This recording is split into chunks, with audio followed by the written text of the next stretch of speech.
You can hear us. Welcome to Urbit. No, I'm kidding. Hey, I'm Christian Langalis. I'm Josh Lehman. And we are colleagues at Tlon. We're the lead developer of Urbit. And so you may be wondering, what is Urbit? I thought it was Bitcoin adjacent. Why are you at a Bitcoin conference? Well, we're Bitcoin activists, and we think that there's a specific case in Bitcoin, a problem really, that Urbit can help with. And it relates to this advertisement.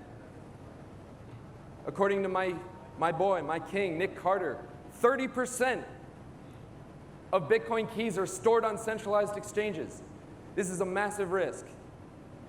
Who has keys on an exchange? Raise your hand. Shame, shame, shame. Get them off.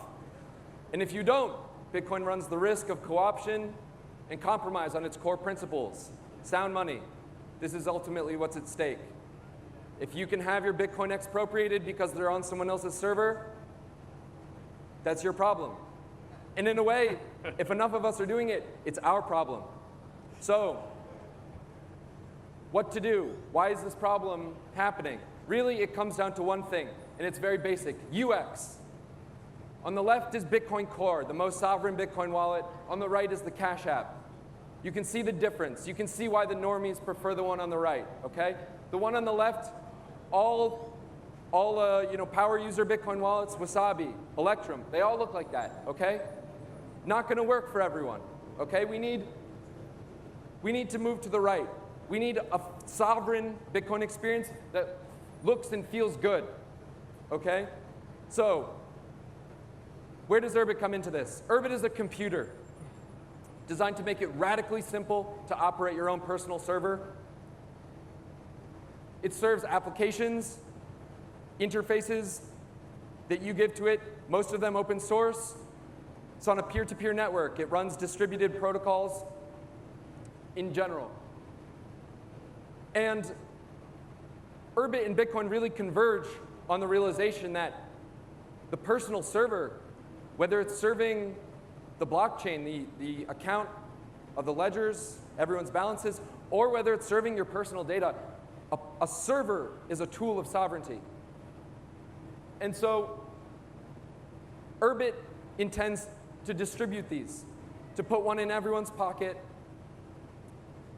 And from there, we are now intending to incorporate Bitcoin as an OS-level primitive for this computer. So I'll let Josh now take it over and tell you a little bit about the Bitcoin architecture that we've built. Yeah, thanks, Christian. So this is what we're going to run through, is what a Bitcoin experience looks like on Urbit, which you can extrapolate to what experiences on Urbit tend to look like. Right? Urbit is designed to build applications that are peer-to-peer, that are decentralized, that are owned by the people that run them and use them. Now, what we're going to talk about is Bitcoin Core, how it works, right? And why it's great. It's that you own your keys, you own your node, except there's this UX problem, right? There's Bitcoin as a service that we're increasingly see people go to, where you give up access to your keys or control of them, you give up access to a node because you don't run one. But the UX is great, so it feels really nice. And then there's Urbit, which delivers on all three of these, and I'm going to tell you a little bit about how. All right, so let's focus on Bitcoin Core real quick. There's you, there's your friend. You want to pay your friend some Bitcoin.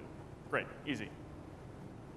First thing you got to do is boot up a Bitcoin node, right? Very easy. It's just going to take about 7 days. You're going to have to download about 330 gigs of data. It's not hard, but it does take some time, and you need to know a little bit about what you're doing in order for this to work. The next thing you need to do is get your friend's Bitcoin address, which looks like that.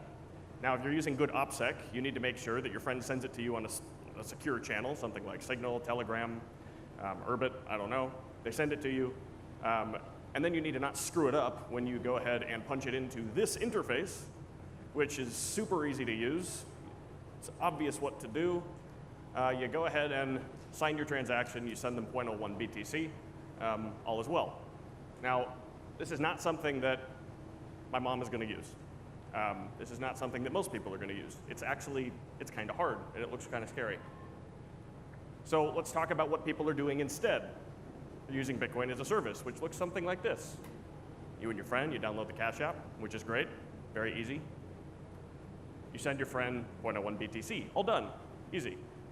Except for a little detail, which is that you didn't actually send your friend 0.01 BTC anyway. Square is supposedly crediting them with 0.01 BTC. And you're trusting that they actually have the Bitcoin in their reserves to pay this out, should everyone ask for it, that they're actually assigning it to the right person, that they're not going to get hacked, a whole slew of things. You're trusting them. And if you know anything about Bitcoin, trust is a word, it's a thing we don't like to do. And I don't mean to pick on Cash App, right? They're not the only ones doing this. PayPal is the same way. Coinbase is the same way. It's all the same model. So let's talk about Urbit and Bitcoin real quick. Starts the same. There's you, there's your friend. You want to pay your friend some Bitcoin. The first thing you're going to do is you're going to get an Urbit, right? Which is an identity that unlocks a computer, and you own that identity the same way that you own your cryptographic keys, okay, to your Bitcoin, for instance. The next thing you're going to do, you still need a Bitcoin node. Christian here definitely runs his own node, because if you know anything about him, he's that kind of guy. I, on the other hand, don't have a node that's synced, but I do know someone, a friend that I met in the flesh, right, called Zod, who runs one, who permits me to access it. Now this is a little bit of trust, but it's a different kind of trust, because what I'm trusting Zod with is the broadcasting of my already signed transactions and derived keys that are very low security, very low privacy. I keep my keys. They never touch any system. I keep my extended public key, which never touches anything but my own computer. So we now both get the Bitcoin wallet, which just ships over Urbit, over the air. And when I send Pindet-Timit Bitcoin, I just send it to Pindet-Timit. I don't ever have to touch a Bitcoin address, because under the hood, my Urbit is negotiating one with him that is derived from his extended public key. And the next time I pay him, I still just pay the same guy. He's still Christian. He's still Pindet-Timit. But our ships are negotiating a new address that has never been used before, so that I have good OPSEC, and I don't have to deal with deriving my own child keys from my extended public address. Okay? So to review with Urbit, what we get, you control your keys, you control your node, and the UX actually feels really good, which we're now actually going to show you. We're going to pray to the live demo gods and hope that this really works. So here we are. On the left, I have my Urbit. On the right, Josh's Urbit. So if you're unfamiliar, Urbit right now, we call this landscape. This is the primary client for Urbit. It has a feature set that's something akin to a decentralized Slack. It's very social. So we actually made an Urbit group for all our colleagues here in Miami. So I'll pull that up here. And as you can see, we have all sorts of media on here. You know, you can share images, event links with your friends, chat. So it's a social suite. And so we went to a happy hour last night, and Josh ended up paying. So I see him here, and he says, "Mind paying me back for the drinks last night?" And absolutely. Naturally, he's going to use Bitcoin for that. So to get this going, I'm going to head to the Bitcoin wallet. And for the demo, of course, I reset my wallet, and I'll pull up Josh's here on the side so you can see. So the first thing I'm going to do is configure the provider node. So this could be a node that you bring, or it could be a node that's imported and piped through one of your friend's Urbits. So I know that FogTeb HobType has one, so I'm going to go with them. So we'll set that node. And so right now we're contacting that ship peer-to-peer, asking, "Hey, can we use the information from your node?" And they say okay. And so now what Christian's going to do is he needs to import his extended public key. All right. Now the extended public key is something that's sensitive. You want to keep it safe. If you lose it, someone can know how much Bitcoin you have. So it's not a security risk, but it is a privacy risk. So what he's going to do is he's going to enter his master key, which works really well for a demo. The master key is his equivalent of a private key. which is doesn't ever go anywhere. This is purely stored in his client, touches nothing. And from it, it'll derive that extended public key and pull it in, so that his provider can then start to calculate his balance from all of his addresses. And so let's in a see minute if I have here, any Bitcoin. let's see if you have any Bitcoin. Hopefully you do. Oh. No, thank you. Do not say Would never. that. Now, So this isn't the only option. We will have hardware wallet support coming out in the near future. So you don't have to necessarily configure your keys this way, but it's the most expedient for the demo at least. yeah. So I'm now having my provider node index my keys and see if I have any Bitcoin. And hey, look, 65. Is this worth more or less than last night? Sadly, Should we less. price in last night's Bitcoin or today's? Yeah, I know. Okay, right? so I'm going to send Josh some Bitcoin. So if I want to do that, very simple. I can see my past transaction history. I'm going to type in his planet. So he's Wolref Podlex. So very simple. It validates Green, it. because I have a Bitcoin wallet configured, so it knows it can pay me. And That means it can get an address from me, so it can send me Bitcoin. I owe Josh $50. So I'm going to say drinks. He can enter a little note. It's nice, and then Is it's that going it? to ask him. Sign. Enter my master ticket. So now he needs to sign the transaction. Again, he's going to enter his key, which could be done with a hardware wallet. That will sign it right here, never leaves the screen, and that will then broadcast that transaction to the full node that he's hooked up to. And there it Yeah. goes. And he has received it. And we I'm have receiving it. succeeded in the demo. All right, the demo works. Against, Yay. against the odds. No. But, And we still have 3 minutes, so and we if you still have have any 3 minutes for questions, questions. we're happy to answer. So, Holy cow. anyone. Don't be Yes, shy. question. Question is, do we have a business version of this? Where you can do recurring payments and stuff?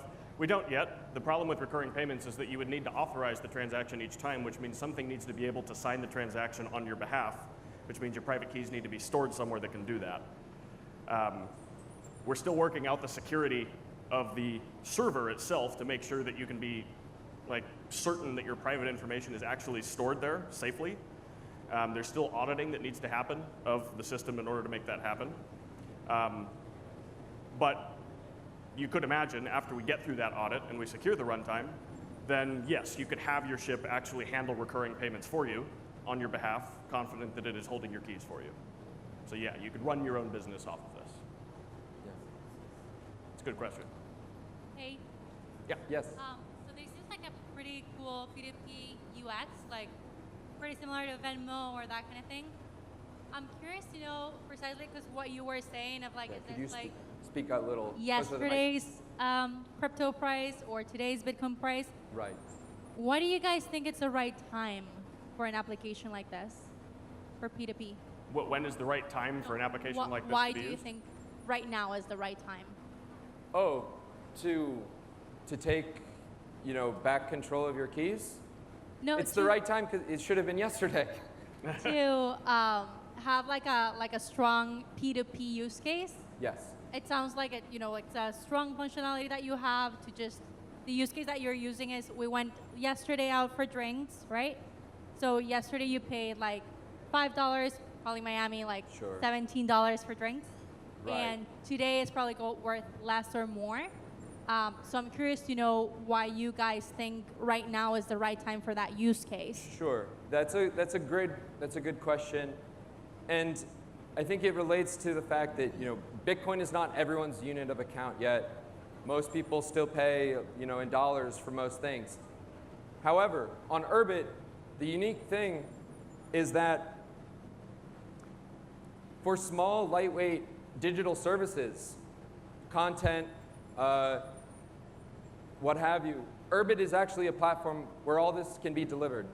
So putting Bitcoin as a monetization system into Urbit brings Bitcoin that much closer to a place where you might just think, oh yeah, sure, I'll spend some Satoshis to join a group for some creative that I follow, subscribe to a newsletter, download media files of some sort.